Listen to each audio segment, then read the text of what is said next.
Welcome to Galactic Grandmother, Heart to Heart. My name is April, and my special guest today is Thunderbeat Devara. Devara is a sound healer and an award-winning musician. She has won the Native American Music and Beacon of Light Award.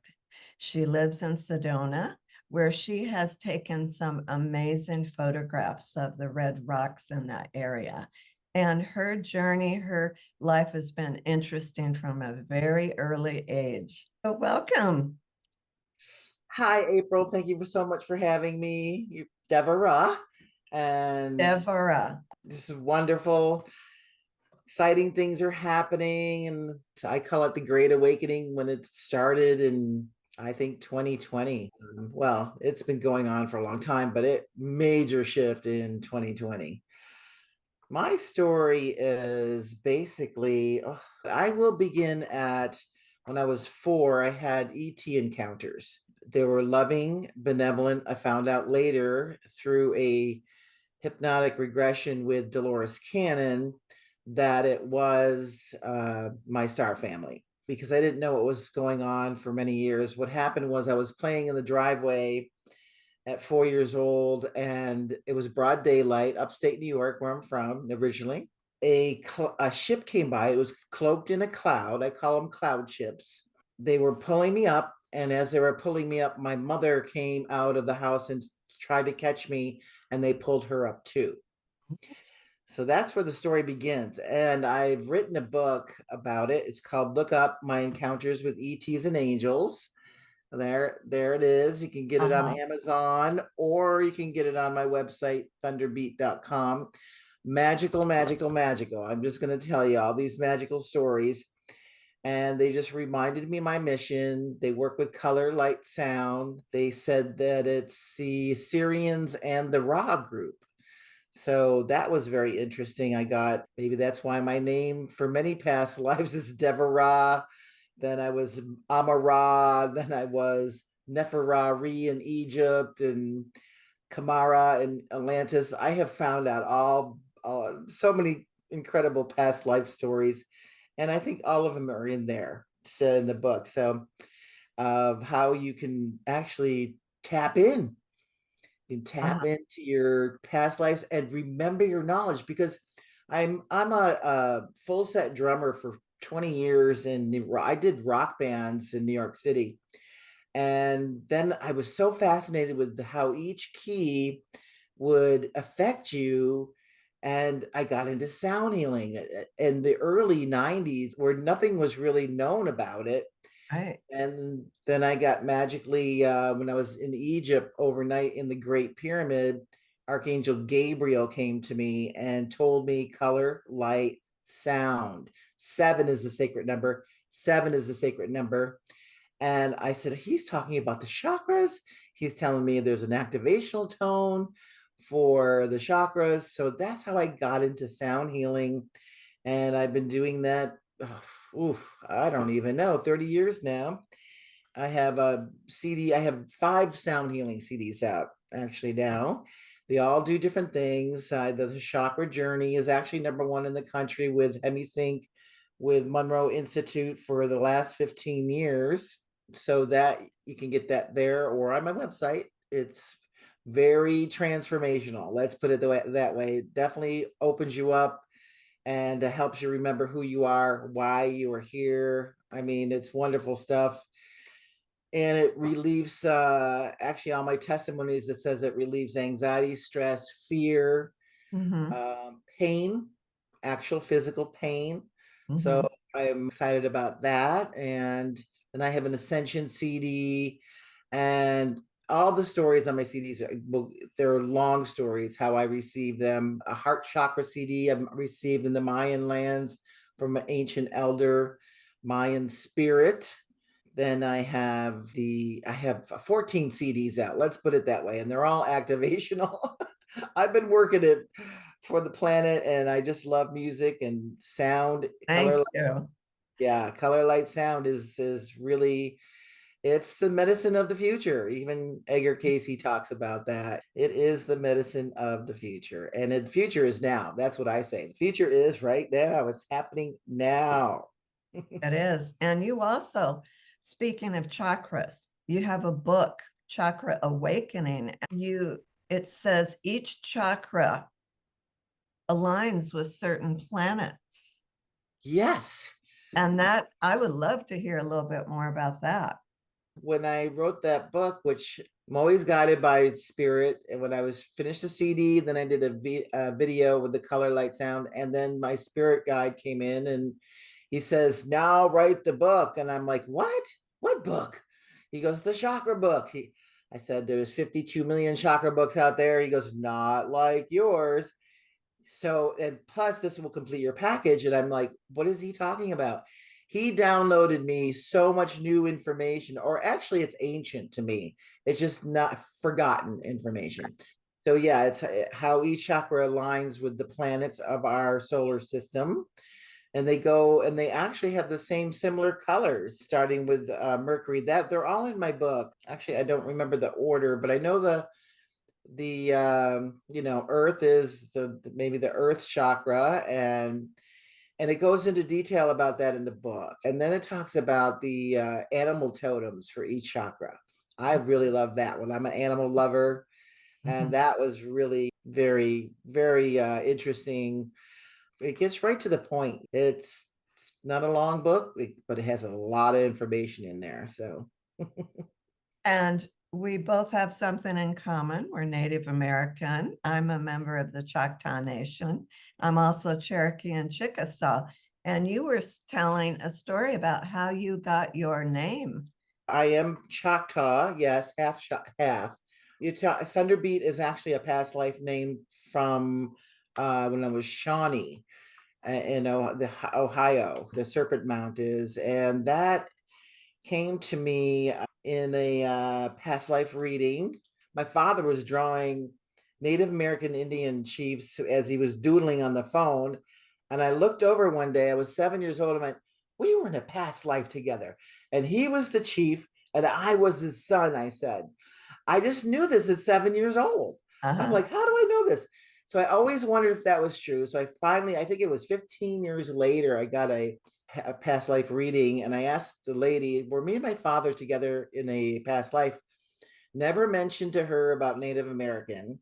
She comes back real quick and she goes, "Yes, you were both Shawnee Indian, and your father was your son, and you were the chief." I Oh, had it backwards. So when I asked her what my name was, because she talked all about my father, and she said, "You were Chief Thunder Beat," and the rivers of tears came down my face because I said, "I'm a drummer all my life." And she said, "Well, you're carrying your medicine over." And so oh, I said, "That's my name." So I've been using that, and that's why I use it in this lifetime. oh, that's beautiful. I love it. Yeah, I'm pretty thundery drummers too. So Now you have books out about some pretty amazing discoveries that you've made in Sedona. Would you like to talk to us about that? sure. Yeah, that is a 20-year project. When I first moved here, I've always been attracted to rocks. They called me a rock hound.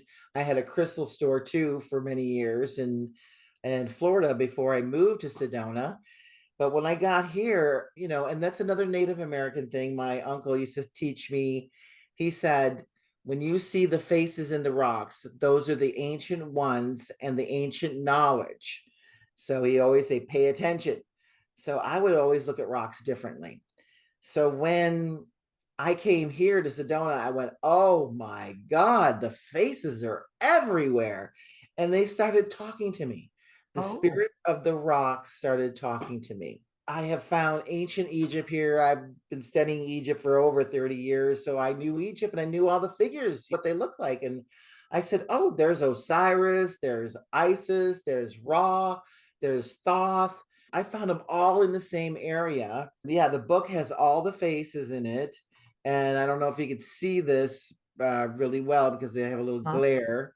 Yeah. But that's on my website, or in Amazon. But I have all kinds of faces in here. I found Thoth when I found Thoth the second time, and he is one of my guides, by the way.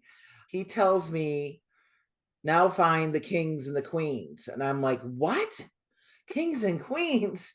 So I started looking. He made me aware. I found 3 sets in 1 week.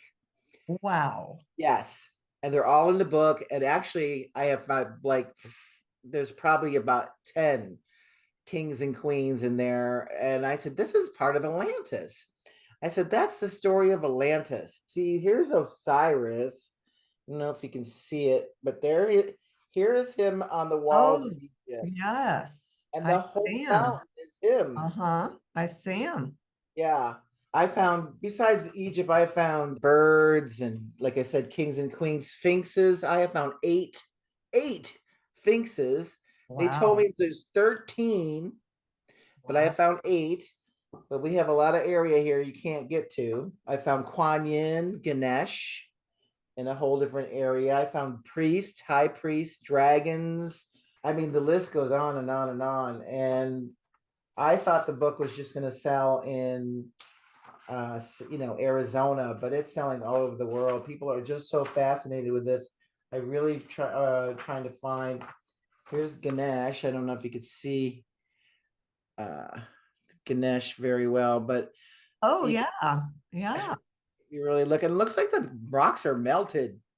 I mean, it's amazing. It's still blowing me away. Yeah. Now, do you still give private tours to some of these areas? Oh yeah, absolutely.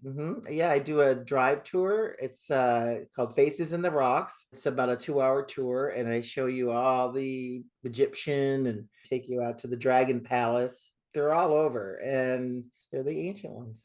Is that area, are those rocks and those figures holding wisdoms for us? Absolutely. Absolutely. They are holding the ancient records. I call it like a library here. Uh-huh. Totally the ancient knowledge. When I first came here, my friends brought me here, and I was traveling all over the world to all these sacred places, and they said, you have to go to Sedona. And I said, I've never heard of it. That was 25 years ago. And they said, what? Thunder? And I said, this your energy. And I said, really? Okay, let's go. I had no idea. I didn't know any. They actually never showed me any pictures or anything. I didn't know anything about the Red Rocks. We just flew in and we rented a car, and they're looking at me what I'd say when I first saw Sedona, and I went, oh, Sedona. I totally recognized it from a past. And I said, this is the ancient city of golden light. Whoa. Yeah. And I was in actually 2 bands at that time, living in Florida at the time. And I went home. I gave my 3 months notice and said, I'm moving. I'm going home. I felt more home here than I ever felt anywhere that I've traveled. So there's a lot of ancient, I really feel it was part of Atlantis, a major Atlantean hub. There's knowledge everywhere. It's like a library. Yes. I figured when you found all of those figures in the rocks, there had to be a deeper meaning behind it all. Oh, yeah. Yes. Yeah. Actually, I talked to a geologist. I'm not an archaeologist or a geologist. Uh-huh. And he looked at my book and he went, do you know you have about 8 fossils in there? And the rest are probably, they do look like carvings. He said, I said, do you know how big those faces are? They're like huge. I said, they're big. See, this is my face. They're bigger than me. And he said, shh, giants. I go, why are they hiding this stuff? Okay, we had giants. Okay. But even the Native American, I found a huge Native American face. And he said that's a fossil. It's mind blowing. It is still blowing my mind. I Now, just, you mean by a fossil, you mean an actual face that is fossilized now yes, into, like we have fossilized wood. It's a yes, fossilized skull. yes. Oh my gosh. That, Yeah. that is amazing.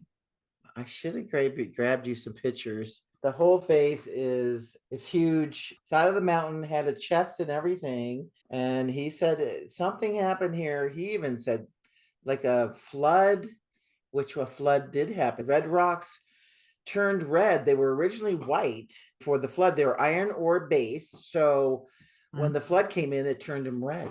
That one's red. Some of them are still white on top. And yeah, the flood was here. What do you have to say about the vortexes in Sedona? It's funny, they talk about 5 or 7 of them, and then no, I'm gonna say there's about at least 50 to 60. It might be more. I have felt them. You can feel them. I was just actually just at my friend's crystal store, and I went around the corner and I went, "Whoa, this is a vortex right here." And one girl goes, "Yeah, be careful. There's a vortex there." They're like all over, and they do move. And there's male ones and female ones. And the female ones, when you stand in them, you feel like you're being pulled down. You're actually feel the swirl. It's like they're portals, but you can feel the swirl like a tornado, but it's not that fast. It's not rough. Right. Feel like you're being pulled down. Those are considered the female. Now, when you feel like stand in one and it actually goes to the right, you feel like you're being lifted off the ground. So those are the portals that go out. Those be masculine? Those are masculine. Yes. Yes. They consider them masculine ones, out and in. So Are those just naturally there, or are some of them from our ET families? that's a good question. I don't know the answer I'm asking though. I'm asking my spirit guides, and they said, yeah, some were put in place for travel. Mm-hmm. For travel, not just from to other star systems. They're telling me to other parts of the Earth, and we have our chakras are vortexes. People don't realize that either. Yeah. Yeah, those are receiving and sending energy constantly.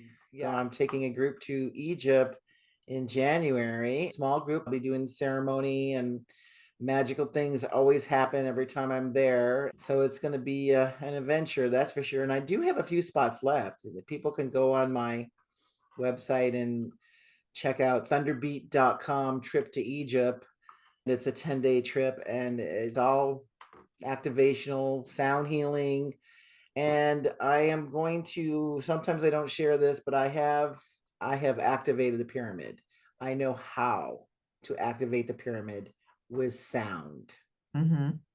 And we're going to be experiencing that, all of us. And I'm excited because it's been a few years since I've been there. It's January 10th through the 20th. Speaking of the pyramids, you have some information about how pyramids were built with the extraterrestrial involvement, correct? But I do. They've told me, actually, Thoth told me. Thoth, here's the ancient scriptures. Actually, it says that Ra, the sun god Ra, asked Thoth to design and build the pyramids. So they were definitely, this was probably over 10,000 years ago. They're saying it was during the Atlantean times. So they're much older than they say they are. They say they're 5 or 6,000 years old, but they're a lot older. And he said that they were built with sound and intention, and they could maneuver the rocks with sound but in their intention of their mind. So that's what they told me. They didn't say anything about cutting the stone. That could be different, but they said to how we moved the stones were with sound. From a quantum perspective, that makes total sense. Yeah, Intention with and sound. yeah. Sound is just very powerful. And what were they? The purpose of the pyramid? Yeah, that story in my book, Look Up, where when I first went to Egypt, 1997, my spirit guide said, he said, now bring your drum to activate the pyramids. They've been dormant for eons. So I said, okay, I'm on the mission. So I brought my drum, and I was with a group then, and we did a ceremony, and they went downstairs. There's a whole place downstairs you can walk in with other chambers in the pyramid.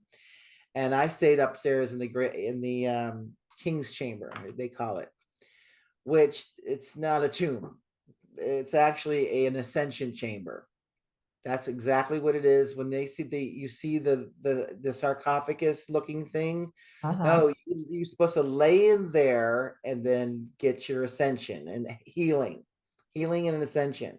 So I was up there and I was playing my drums. They said that my drum could be heard through the whole pyramid. So I said, okay, I'm hoping that it's been activated. And they said, yes, that the generators down below have been activated. So there's generators there.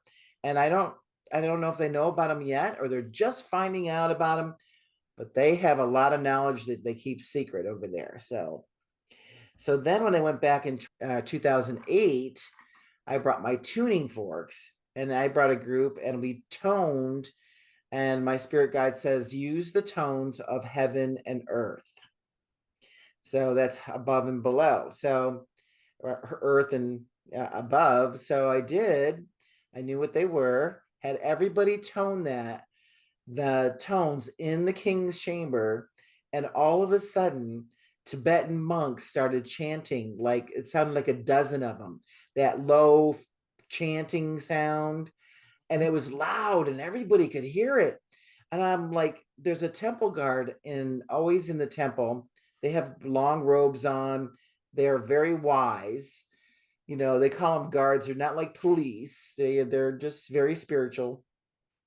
So I asked the temple guard, I go, did you put speakers in here? And he went, no, because I'm thinking there's speakers because I couldn't, what we're trying to figure out where the sound is coming from. And he goes, no, you did it. You activated the pyramid. You did it. And I'm like, oh my. So we're going to be doing it again. That's exciting. It is. It's fun. I just want to say the middle pyramid, to me, I've been in the middle pyramid, and to me, that's the Stargate. It seems like the Great Pyramid is more of ascension healing chamber, but I've heard, from other people that everyone's a Stargate. But the middle one is definitely, I lost time there and went into a higher realm. That's for sure in the middle pyramid. Toning. Yes, using sound again. Wow.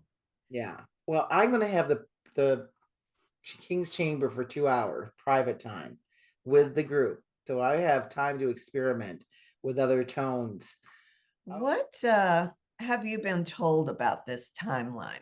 So many people are talking about the ascension, solar flash, different ideas about this timeline. Have you gotten any information from your guides about the timelines that we're on currently?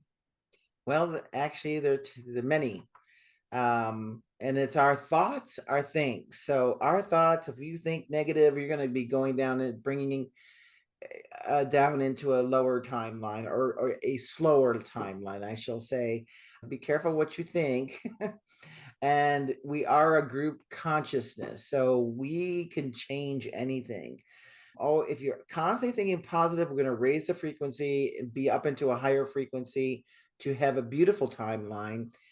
If it's what we all want, we want to shift into the new realities of positive things and awakening and finding out our true history and finding out who we really are, and our memory that can come through in the higher frequencies you start to remember.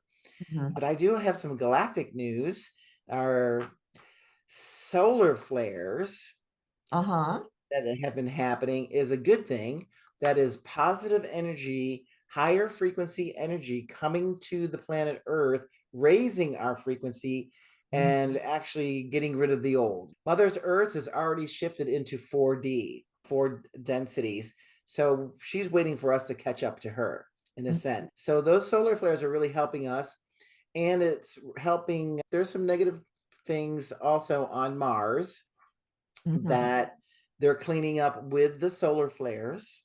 They're pointing them to Mars to get the darkness off. And because each planet is a being, Right. And it's a living being, so they're tired of this stuff. Get off me. Mhm. they want they want to ascend too, and so they're, let me put it this way, a lot of cleanup is happening, a lot of high healing, raising the frequencies of all the planets in our solar system, not just us, because we work as one. Oh, that's just such wonderful news In because the Atlantean days, all I always hear about is the negative thing about the Atlantis fall, and then, the end times of the Atlantis.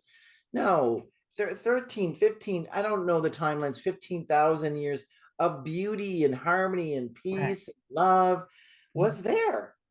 It was happening, and everybody helped each other, that we are just there for each other.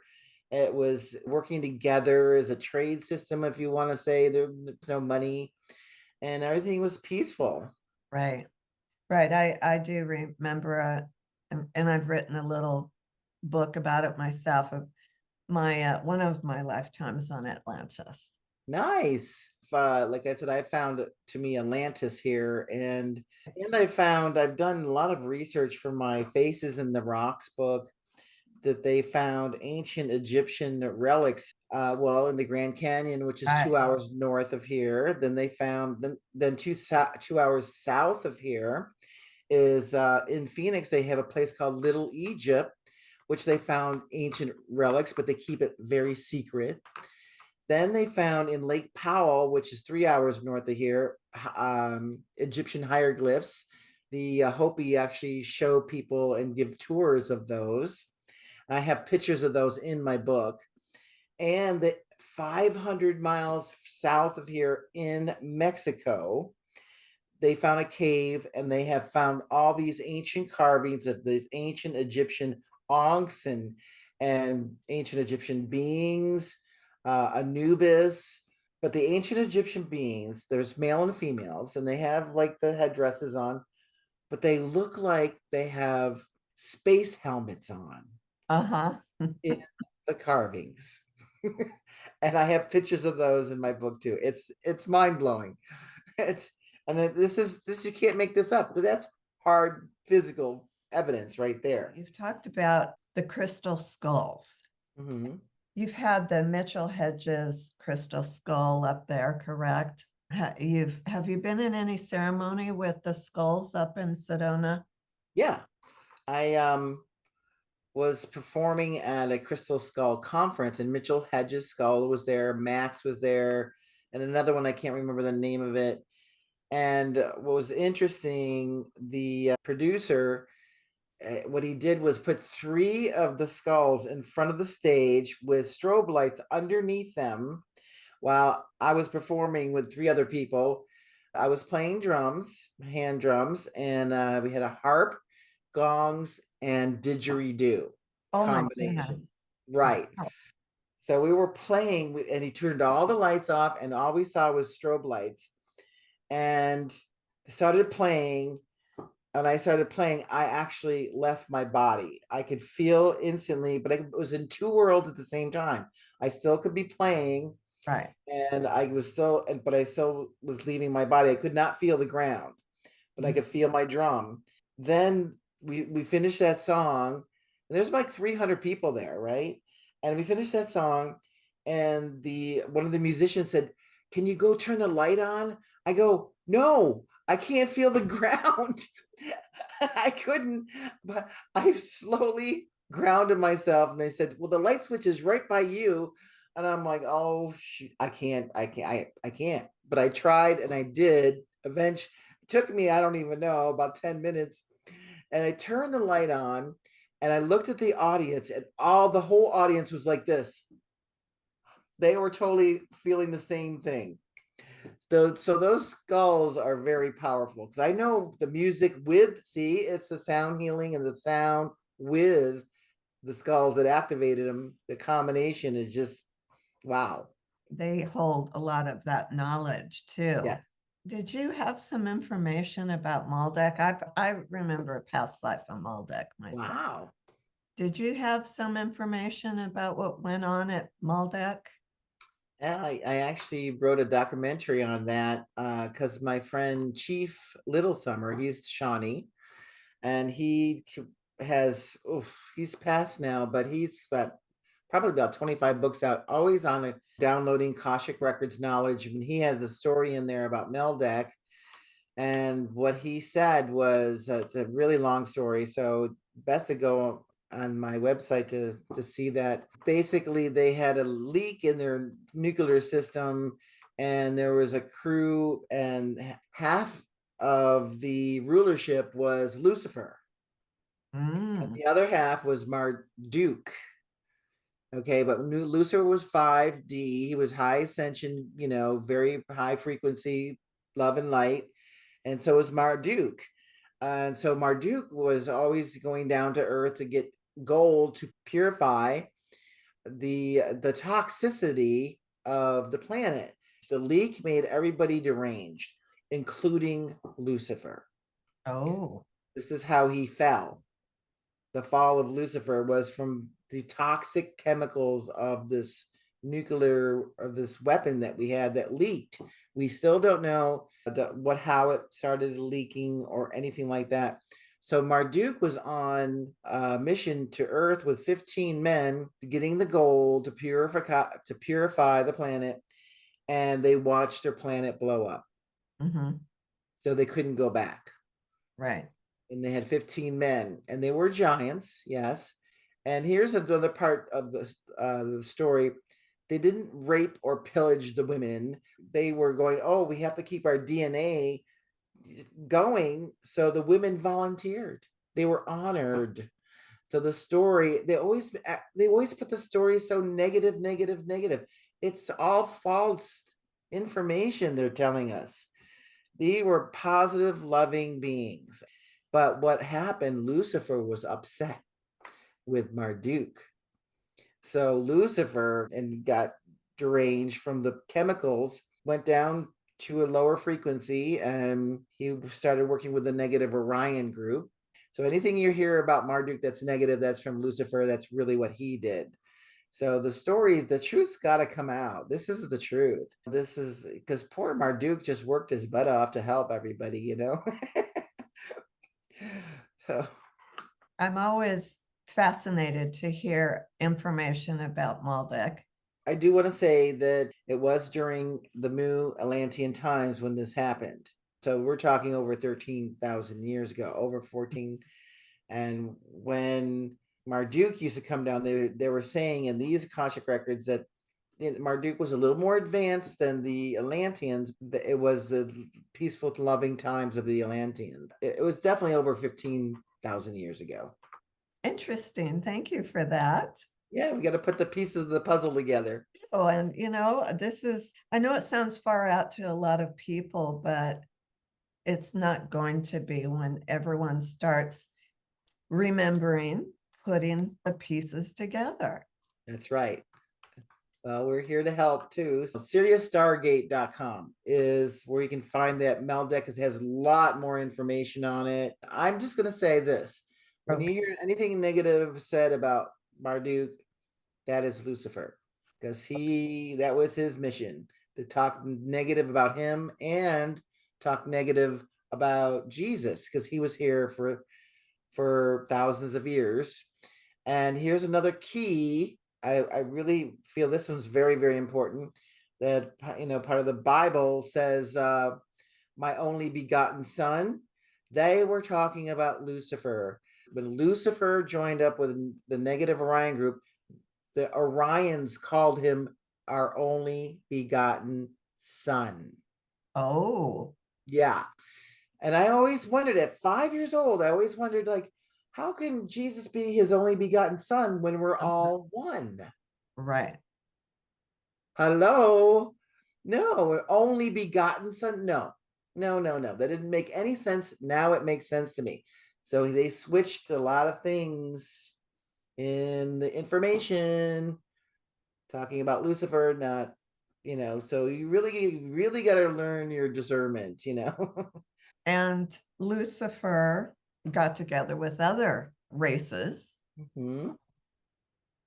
to really form a source of power here. Mhm, I've heard some people talk about they actually formed a grid, an energetic grid around the earth to mhm, keep our frequency down. Does that mhm. make sense to you? Yes, absolutely. Absolutely. That's his mission. And I pray for him, hoping that he will go back to the light that he was. He was the shining, beautiful, shining light and get back. He was 5D. He can always go back. And that's what those CMEs are helping to break up a energetic grid around us, Yeah, exactly. Yeah, it's like along the, with each one of us anchoring in the light. mhm. I love Yeah. that. That's why I said watch your thoughts, just be positive.